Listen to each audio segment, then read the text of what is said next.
Assalamualaikum warahmatullahi wabarakatuh.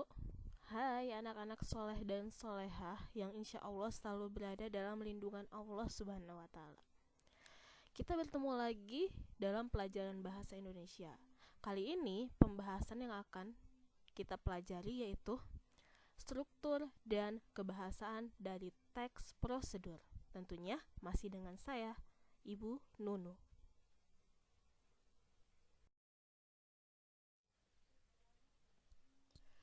Oke, jika kita berbicara tentang struktur, sama halnya seperti pondasi. Kenapa sih sebuah teks harus ada yang namanya strukturnya? Kan teks tinggal nulis doang.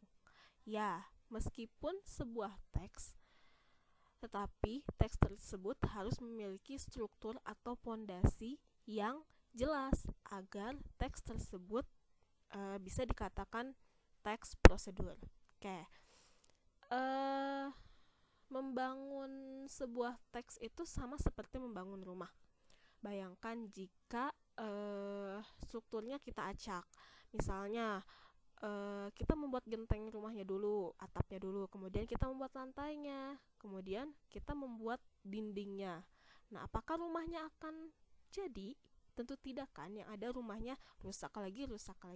Nah, sama seperti membuat teks juga seperti itu. Jika strukturnya tidak benar, maka teks tersebut tidak akan menjadi sebuah teks yang baik dan benar. Oke, struktur dari teks prosedur ini yang pertama ada tujuan atau pernyataan umum. Nah, isinya merupakan pengantar tentang topik yang akan dijelaskan dalam teks. Pokoknya, misalnya kamu akan menjelaskan prosedur menggunakan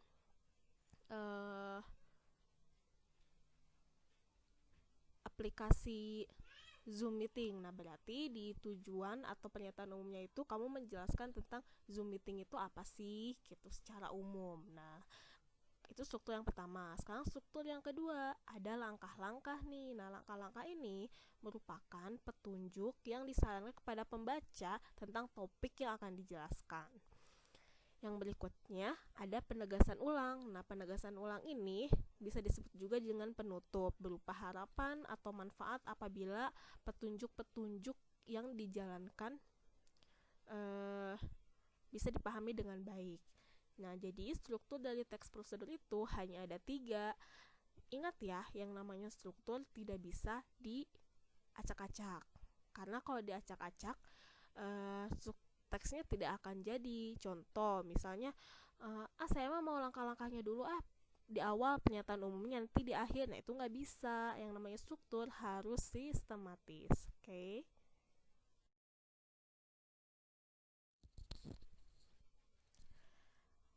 Selanjutnya, ada kaidah kebahasaan dari teks prosedur. Kaidah kebahasaan itu adalah bahasa-bahasa yang digunakan dalam teks prosedur. Tentu saja ini berbeda dengan kaidah kebahasaan dengan teks yang lainnya. Itu sebabnya kita harus tahu kaidah kebahasaan dari teks prosedur itu ada berapa. Oke, yang pertama menggunakan kata kerja perintah atau yang sering kita sebut kata kerja imperatif. Ya, kata kerja imperatif ini bisa diakhiri dengan akhiran kan, i, atau lah. Contohnya, perhatikanlah, perhatikan langkah-langkah berikut, atau pastikan kompor menyala, atau janganlah terlalu lama mendidihkan airnya, misalnya. Itu kan kata-kata perintah seperti itu ya.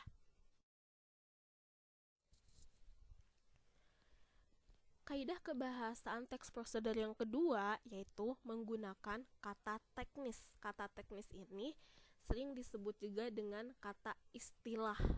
Misalnya ada CPU, stabilizer, monitor, kompor listrik, hair dryer, tombol power. Nah, seperti itu kata-kata teknis atau istilah. Nah, kaidah kebahasaan yang ketiga menggunakan konjungsi dan partikel yang bermakna penambahan. Konjungsi itu adalah kata hubung yang maknanya penambahan. Contohnya, pertama bla bla bla bla bla bla, kedua bla bla bla bla, ketiga bla bla bla bla bla, dan seterusnya.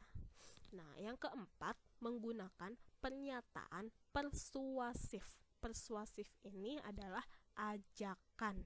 Biasanya pernyataan persuasif ini terdapat di pernyataan umum kalimat terakhir sebelum ke langkah-langkah. Contohnya, marilah kita simak langkah-langkah di bawah ini.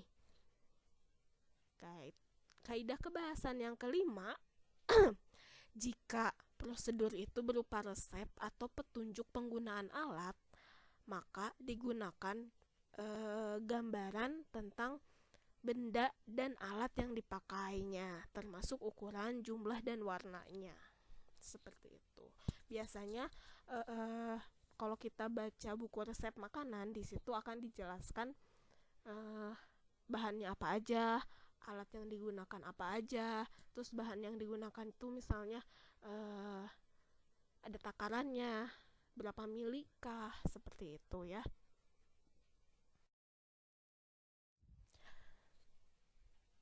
Nah, bagaimana dengan materi hari ini tentang struktur dan kaidah kebahasaan?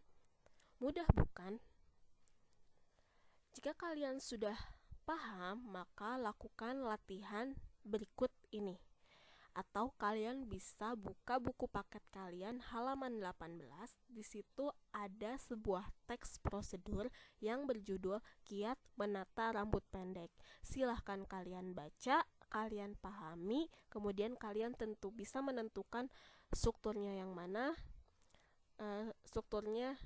aja, kemudian mana yang kaidah kebahasaannya juga bisa kalian tentukan. Mana sih yang termasuk imperatif, persuasif, kata teknis, kemudian konjungsi penambahan. Nah, kalian bisa latihan sendiri. Oke, kalau misalnya kalian sudah bisa menentukan, nah dikerjakan latihannya halaman 19-nya. Di situ ada sebuah tabel. Nah, bisa kalian isi. Seperti biasa ya, kalian mengerjakannya di buku catatan masing-masing. Tulis nama lengkap kalian, kemudian kelas berapa, dan tulis tugas halaman 19. Kemudian difotokan dan dikirim ke link yang akan Ibu share di grup kita.